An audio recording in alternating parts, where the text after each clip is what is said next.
Looking for your next home on the east side of Madison? Welcome to the Canopy Collective, a vibrant community proudly managed by Focus. Choose from spacious 1, 2, or 3-bedroom apartments that offer comfort, style, and plenty of room for your pets to feel at home too. You'll enjoy world-class amenities like pools, dog parks, playgrounds, and more. Everything you need right where you live. Focus is on a mission to elevate the resident experience in every community they serve. Discover the Focus difference and find your dream apartment today at rentwithfocus.com. Want to save yourself some time and money? Order your next meal from Eat Street. Eat Street was founded right here in Madison and still operates locally today. They're focused on local. Most of their orders, 85%, go to family-run restaurants. And starting in April, you can earn Eat Street cash back on every order. Get 15% off your next Madison order with the code CityCast. That's one word, not case sensitive, through April 30th.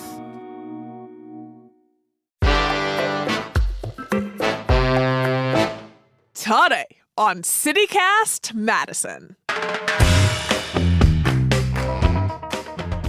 Election results are in, and the team is here bright and early to serve them up for you. We're talking voter turnout, state and local races, and the outcome of the proposed constitutional amendment. Here to deliver, you got me, executive producer Hayley Sperling, newsletter editor Rob Thomas, and behind the scenes running sound, who you technically won't hear from, but her presence is here, producer Jade Isiri Ramos. It's Wednesday, April 2nd. I'm Bianca Martin, and here's what Madison's talking about.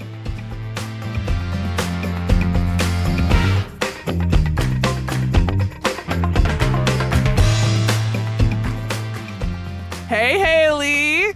Hi, Bianca. Happy basically day after election. I say basically because it's only been a few hours. It's 4 a.m. It's 4 a.m. And hey, Rob. Hey, Bianca. This podcast is sponsored by coffee and throat tea. It's making the world go round. That's right. We're here Wednesday morning, and not much happened yesterday, did it? Just joshing. I'm gonna buckle in and start us off with voter turnout. First off, before we dive into the numbers, all the results we know at this point are technically unofficial results until they are hard certified later this month. But numbers have been tallied and races have been called, so let's get into what we know. Unlike this year's primary, Wisconsinites showed out for the spring election. Speaking for our Dane County voters, with all precincts reporting, turnout percentage was 69.6%. Almost 70% of registered voters voted, y'all. And that's up 5% from the last state Supreme Court election in 2023. And man, good on you, Dane County. We already have been cited as a voting machine, and we topped that record. Which, we're pretty happy about that here on CityCast because we've been trying to get folks to vote and everyone was electrified. It's lovely to see.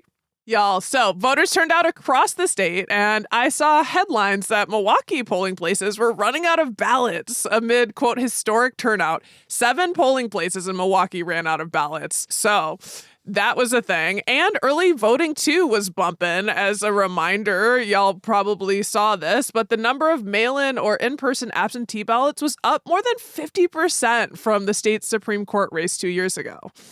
And the Milwaukee Journal-Sentinel reported the number of voters using specifically the state's in-person early voting option was up by 102%. So Wow. Early voting fever. Go Man. off. Go vote, Wisconsin. I'm actually kind of proud right now. That's so encouraging. It is. It's like pretty encouraging. And it's not like we had, national and international eyes on our state Supreme Court race and all of this money. Nothing like that. Not endorsing that in relation to all of the voter turnout, which we love, but it was a hot race. Let's talk about the state Supreme Court and give the outcomes there. The state Supreme Court election went handily to Dane County Judge Susan Crawford over her opponent, Waukesha County Judge and former Attorney General Brad Schimmel. Man, y'all, that race was called way sooner than we expected, right? The Decision Desk HQ called it less than an hour out from the polls closing. CNN called it like shortly after 9. And then the Associated Press, our very trusted source, the AP, they had called the race by 9:16 p.m. And I was like, okay, I thought we were going to have to wake up early like we are right now and try and, figure out what happened. But we knew pretty quickly. The expectation, too, is that it would just be closer. But we've got 98% of votes counted as we speak, and Crawford won by 10 percentage points, getting 55% of the vote compared to Schimmel's 45%. So a decisive, overwhelming win for Judge Susan Crawford. And yeah, Crawford will serve on the court for the next 10 years, replacing outgoing liberal Justice Ann Walsh Bradley. Should note that here in our voting powerhouse, Dane County, 82% of the vote went for Judge Crawford. So liberals will maintain their slim majority, 4-3 on the court. This win locks out conservatives from regaining ideological control of the state's highest court at least through 2028. The next time a liberal justice is up for re-election, so for the next 3 years. And you might be thinking, but isn't there a state Supreme Court race just next year and the following?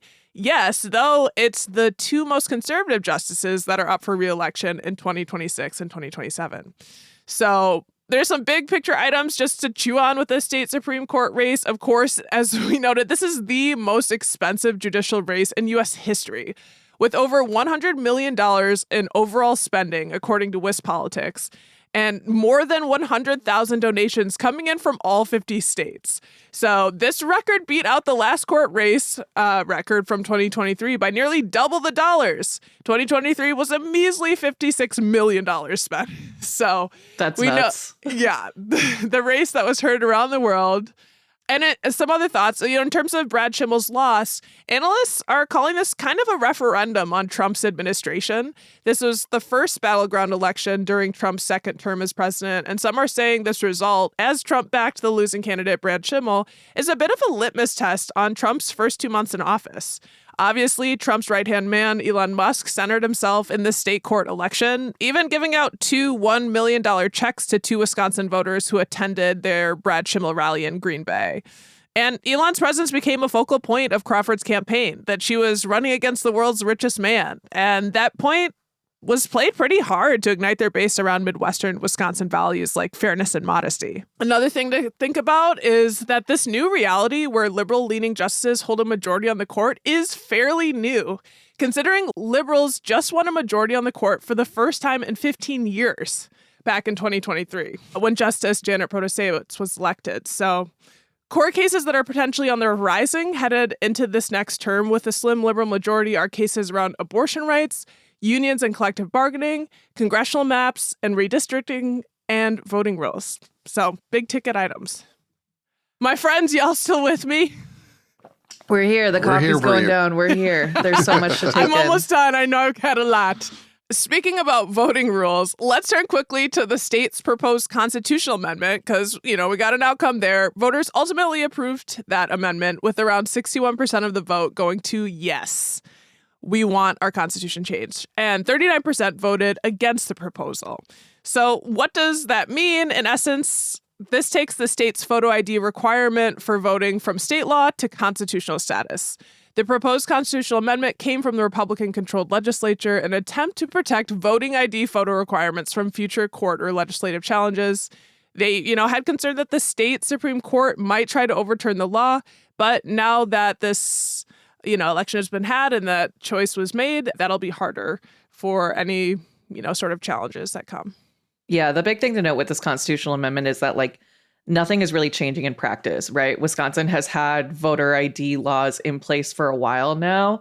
What the constitutional amendment does is make it enshrined in our state's constitution that this is the law of the land. And so, like you said, Bianca, it makes legal challenges to this much, much harder. But now that there's a solid liberal majority on the court, who knows? Maybe things could change. Though it's a little bit harder to change something, especially when you have voters sound off and saying, yes, we want this. So who knows to say where that'll go. But yeah, glad we got into it. Yeah, we got more races and elections on the state ticket to talk about. Rob, you got us next. Yeah, there was another statewide race on the ballot that definitely was not as closely watched as the Supreme Court race. I don't think the decision desk broke this one, but this was the contest for Wisconsin Superintendent of Public Instruction, which is more commonly known as a superintendent of schools. It's a powerful position in Wisconsin because, as you know, Wisconsin does not have a state board of education.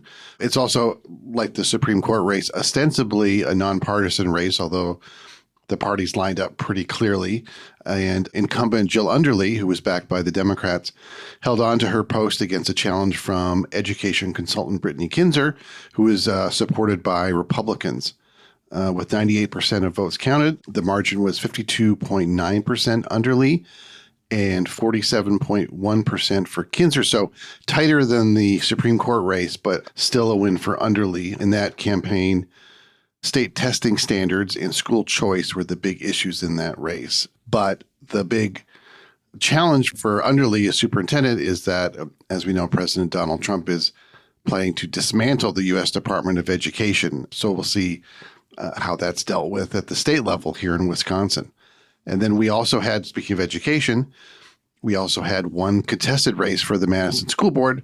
Martha Saravo defeated Brett Wagner by a margin of 55% to 45%. We had a great interview with both of them on the podcast a couple weeks ago. Saravo made special education needs the centerpiece of her campaign, and Wagner focused on reading and literacy rates. So education up and down the ballot yesterday.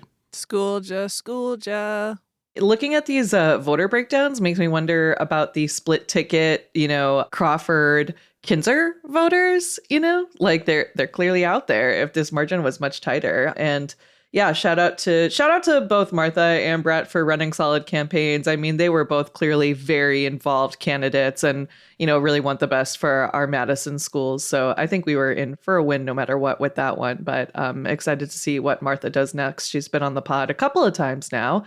And we know her very well as a very vocal disability advocate in Madison. So congrats to her on this. And we're going to also shout out the two school board members who didn't have anyone running against them, Ali Muldrow and Nichelle Nichols. They will also be on the school board and getting a really high percentage of the vote with no challenger. I would hope so. Yeah. Yeah. We're going to get into more election results, going to the local city races. We're really excited to hear all about that. But before we get to those topics, let's take a quick break.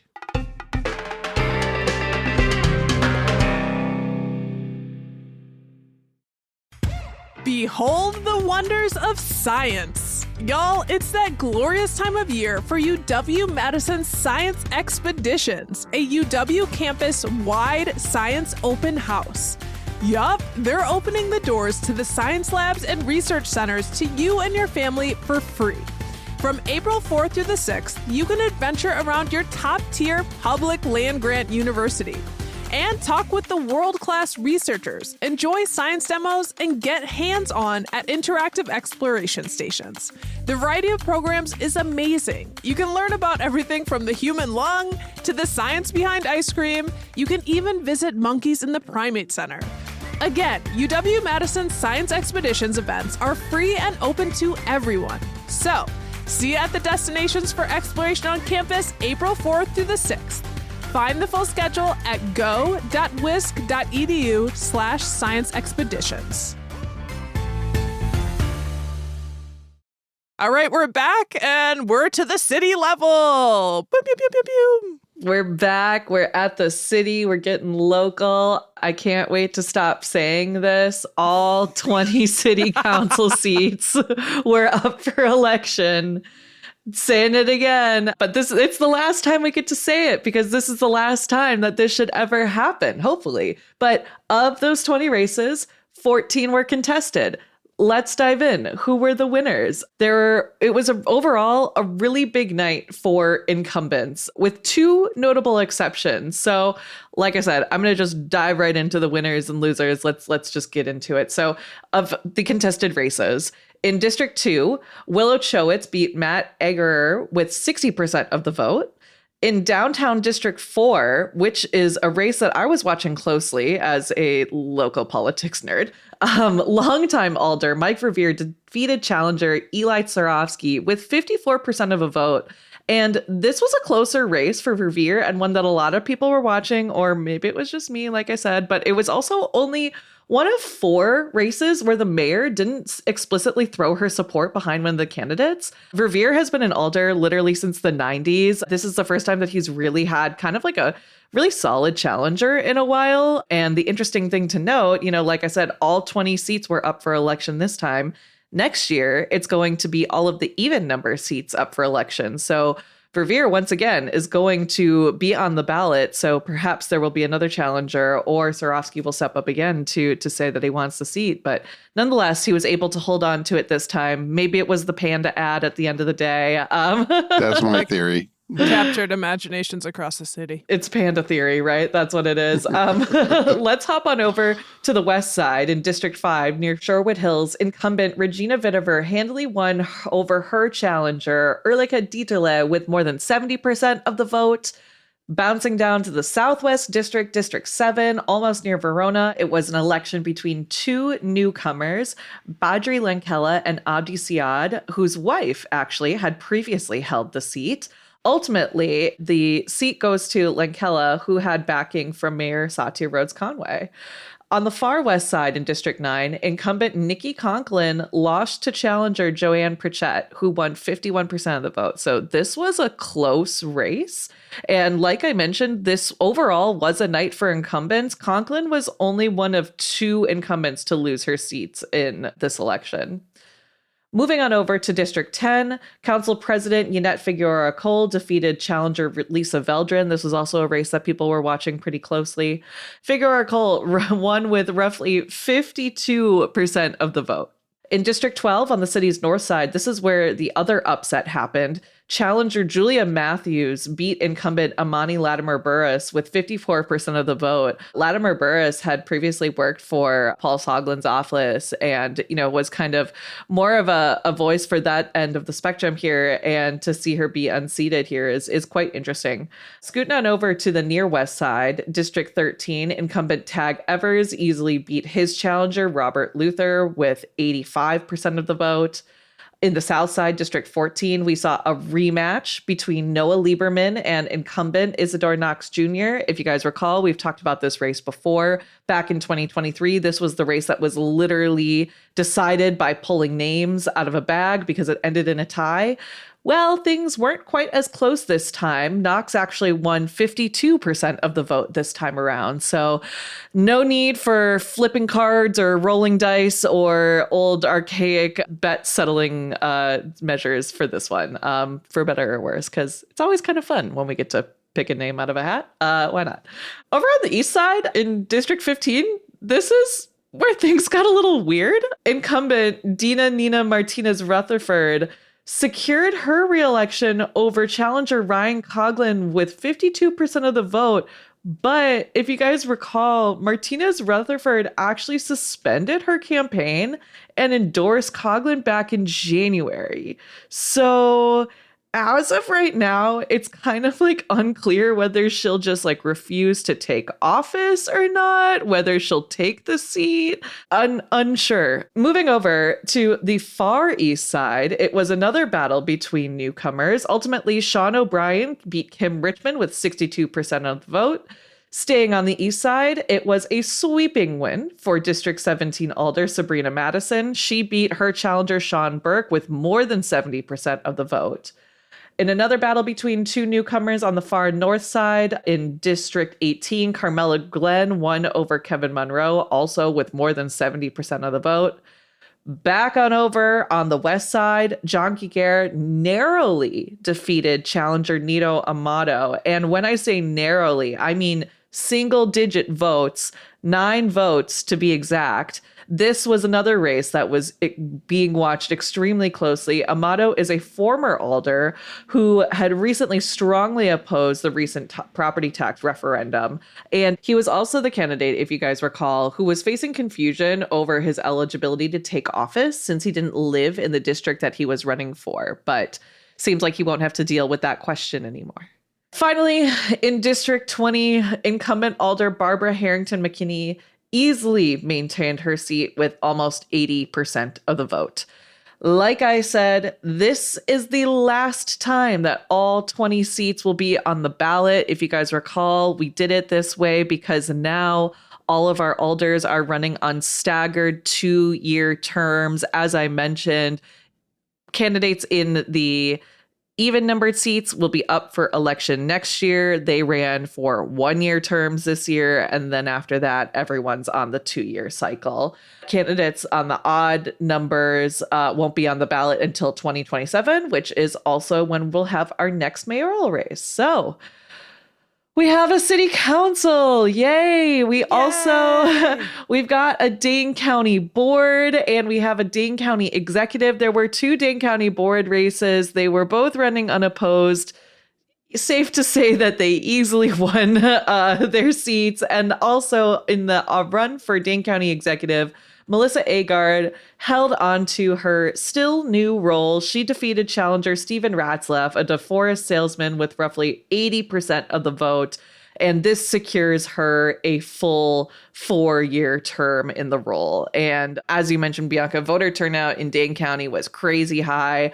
I don't know about y'all, but I was voter number 370 something at 8 a.m. on election day, which was super encouraging to see. It's been a big day and we made it through. I don't know about y'all, but it feels like an elephant has risen from my chest. I'm so ready to be done with the election. Yeah, I mean, we're done. So we did it. I don't know why, but I pictured the elephant having wings. He flew away. Being cute and small, though. And I like that. Went out the window, gave you a little wink as it flew away. Yeah, exactly. It's a very charming elephant. Yeah. And wow, there's some really close races there. So, I mean. Yeah, every vote counts. Every vote counts. That's what they said on our little election stickers. And it really is true in Madison and in these local races. Every vote counts. So shout out to everyone in Dane County and the state of Wisconsin for voting because y'all did this. We did this. And I want to say on a positive note, but I also feel like we should probably mention this weird story that happened on election day at 7:15 p.m. Apparently, someone who's identified as a male was seen calling for folks to vote for conservative candidate Brad Schimmel on Library Mall. And then after leaving the area, he came back after about 10 minutes driving a Tesla Cybertruck from Langdon Street across Library Mall before parking in the center. Then removed glass objects from the trunk of the vehicle, throwing them in the air so they shattered on the pavement. Getting the story from Ava McNarney at the Badger Herald. Wow. No Cybertruck. No. Yeah, that was a weird twist at the end of the night. I was like, wow, everything going so smoothly, everything happening. And then it was Cybertruck on Library Mall. And it was all right, cool. I guess this is it. But thankfully, nothing really happened with it. UWPD, they put out their arrest report and no one was injured. Like we said, police arrived on the scene. He was arrested and that was it. State Representative Francesca Hong, she tweeted, said, quote, Cybertruck driver came onto campus grounds, threw drug paraphernalia everywhere and screamed free weed. So I'm not 100% sure what this guy's motives. I mean, I guess 18 more days, sir, to 420. Yeah, right. He's a little bit early there. If you want an image of how things went for Elon last night, it's the sign of his Cybertruck sadly being towed away from Library Mall. Truly. That's so real. That is so real. And that feels like the perfect place to end this conversation, Rob. There's no coming back from that. We're going to ride off into the sunset. Actually, the sunrise, because it's bright and early. Yep. You guys, thank you for rounding up the election results. We did it. Hayley Sperling, thanks so much. We did it. And Rob Thomas. Thanks, Bianca. That's the whole City Cast Madison team bringing you the 2025 Wisconsin spring election results. That's executive producer Hayley Sperling, newsletter editor Rob Thomas, and me, plus behind the scenes producing Jade Isiri Ramos.